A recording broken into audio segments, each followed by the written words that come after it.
Africa Content TV.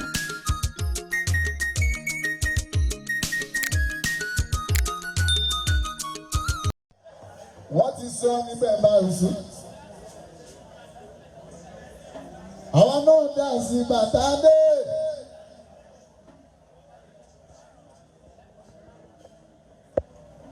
Ọ̀rọ̀ tí wọ́n kọ́ ẹ̀ sí ọmọ ìṣe ìdílé ò bá sí. A máa ṣe wọn tá a bá lè ṣe, a máa sọ̀rọ̀ tá a bá lè sọ. Ẹbí ní sọ pé wọ́n ti sọ tí wọ́n náà nígbà yẹn dáa.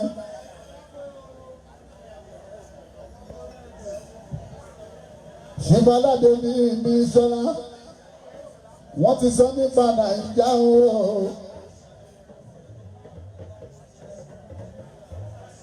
Àyìndé sí kírun kan tó kú. Wọ́n ti sọ nípa Nàìjíríà. Àyìnlá kọrin sí i, wọ́n ti sọ̀rọ̀ nípa Nàìjíríà o. Kí wọ́n lè yọ sí mẹ́rin Àyìndé wá sí ìlú ti sọ. Gbogbo ìjọba o, ẹ̀yin tó ń ṣe ìjọba débi sí. Èmi náà, ìjọba ni ní Fọ́díyẹ́sìmù mọ̀mọ́ fúnra. Bóyá àjọ ṣe ìjọba ni. Ìjọba àdúgbò bá ṣe àti lọ́la. Ìjọba náà yá. Ìjọba náà inú orí.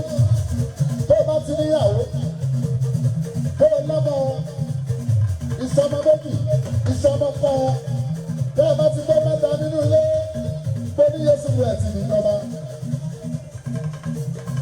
Èmi ṣe ìjọba nínú ilé mi bá ṣe, mo bí mọ ohun tó kọjá àmúratá mọ́. Ìjọba tèmi táyé, ìbẹ̀rù ti kọ́kọ́ bẹ̀rẹ̀. Ọmọ mi yá Ísíákù pẹ̀lú Yusufu àti Jùmọ̀mẹ́ àti Sáǹsì kìíní ìgbòho ọmọ pẹ̀lú ọ̀gbìnà tóbi bá fẹ́ wò ó tẹ́lẹ̀ bá a ṣe ẹja gbèsè Áfíríkà máa dì àbíkà máa fi Yorùbá wọ́n lè ní ti Ghana náà fẹ́ àbí wọ́n náà fẹ́ wọ́n kàn tún àbí kọ́ máa sọ pé ibi tó ti ṣèdè Yorùbá náà ń fẹ́ ibi tó ti ṣèdè Greek àbí kọ́ náà fẹ́ wọ́n Big Brother àbí kọ́ náà fẹ́ wọ́n síwọ́ ìjọba tí ń bẹ́ẹ̀ ní ẹ̀ o bábọ́ ẹ̀mí ẹ̀ sì mú ìyá aṣọ ìjọba lọ ní ìta máa ń gbé mo fẹ́ wọ́n Áfíríkà máa dì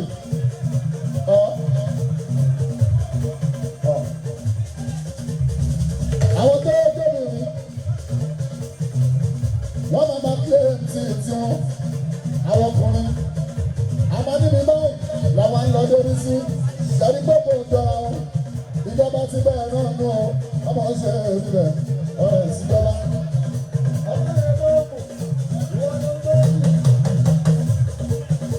Ìjọba ti bẹ̀rẹ̀ láti inú ilé.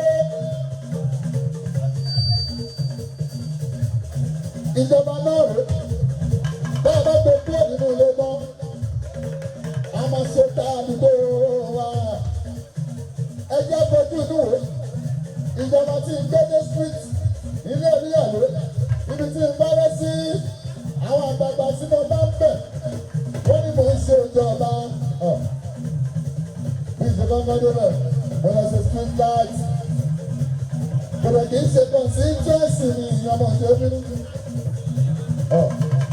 gbogbo títí tí ó dá ó ti pọ̀ ó ti sọ fún ṣé ìmákindé ó ní àdúgbò wa títí tí ó dá ọmọ máa ṣe wọ́n ti yáyé máa ṣe ibi tá a ti ní kọ́sọ́wà iná tó gbà láàmú wọ́n ti gbé àwọn tó ní síríìtì lọ́jọ́ arúgbó tó ti lọ bí 70s 80s ewìdẹ̀rẹ̀ ọmọ wọn ni jẹ́ gbọ́njọ́ lówó tó lórúkọ ọmọ ní Yéṣu tọ́lẹ̀ wọ́n bá pè mí sínú mi tì wọ́n. Landlord Association wọ́n bá pè mí wọn ní káwé. Àwọn ọmọ àwọn láti Amẹ́ríkà, àwọn ọmọ àwọn ní London, wọ́n bá fẹ́ wálé. Àwọn òfin ní kankan júwe mọ́.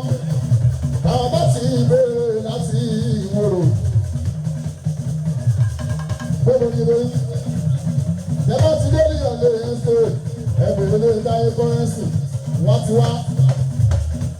Àwọn táwọn ti ń gbóbi láti bí 30 years. Báwọn bá dé móbì, bẹ́ẹ̀ bá sọ bọ́lọ́ kádà. Níbo lẹ́ ń lọ? Iwájú ilé dáyé kọ́rẹ́nsì.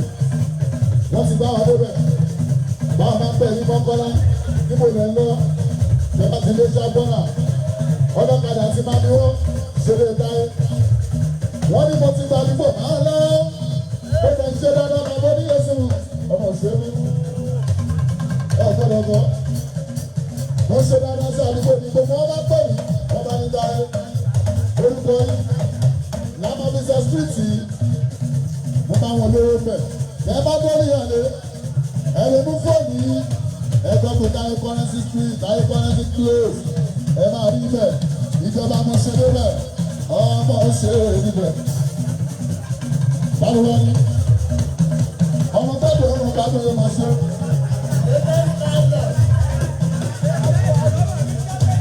Ọmọ mi gbọ́dọ̀ ọmọ gbọ́dọ̀ ní Ṣáàkì. Ó ní sọ́ọ̀nì yẹn fi máa ṣọ́. Gbọ́dọ̀ gbọ́dọ̀ náà rẹ̀ ní Ṣáàkì wọn. Ìyẹn fáìtà. Ìyẹn fáìtà. Onígbàgbọ́ ọmọ yẹn ìyẹn fáìtà. Àwọn ò ti débi sí o. Ọmọdé oníṣègùn Mákindé tí mo dárúkọ ló ń ṣe wá náwó ó ní àdúgbò òun ní Ṣakí oníṣègùn ṣe dára síbẹ̀ ó ní gbogbo gómìnà ó ti ń jẹ òun onírú ṣe yí wọn á sí àwọn ní Ṣakí ó ní gbogbo àdúgbò àwọn ọ̀nà ti sọ ní títí ọ̀nàdà nínú Ṣakí lárúbáníkà àwọn fáìtà nígbà òdúbàdó àwọn ìdènà wọn máa ń yẹ èrè síbò àwọn èèyàn ní ọ̀nà ọ̀rẹ́bù nítorí ìjọba oṣù.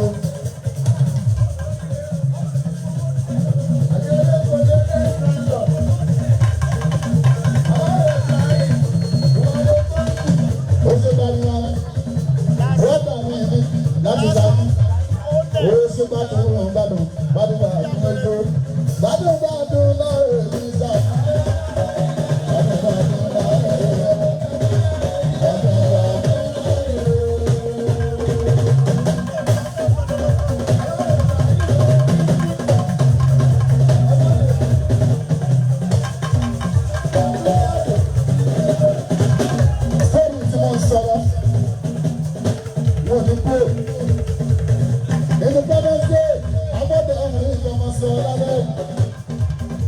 Ìjọba ti bẹ̀rẹ̀ táyé láti inú ilé látàdúgbò. Àwọn tó ní stíìtì, àwọn tó pè ní ọmọ ìṣòro ìdíbẹ̀ bẹ̀rẹ̀ sí lójú sí wọn. Wọ́n ní Mr. Currency. Ẹjẹ́ àdúgbò náà ìmọ̀ ẹ̀sìn wò. Táwọn tó máa sọ̀rọ̀ ọba bó ní ẹ̀sìn wò yìí àdúgbò fọlọ́run ọba. Àwa rí Nàìjíríà at 62.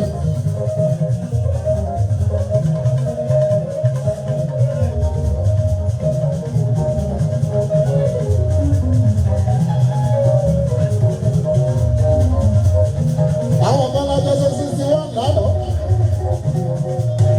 Torí ìròyìn àná. 61 ó máa ṣe ṣe lọ́wọ́. Ó bá wá dé láàbọ̀ 62. Àwọn yóò bá wá dé ní ọ̀dẹ́. Gbogbo ní ẹ̀sìn òyìnbó àdúgbò lọ́wọ́ ọba. Bàbá ẹ ṣe ẹ̀fọ́ àmọ́ṣe. Ẹ ṣe ọ̀gá ayé.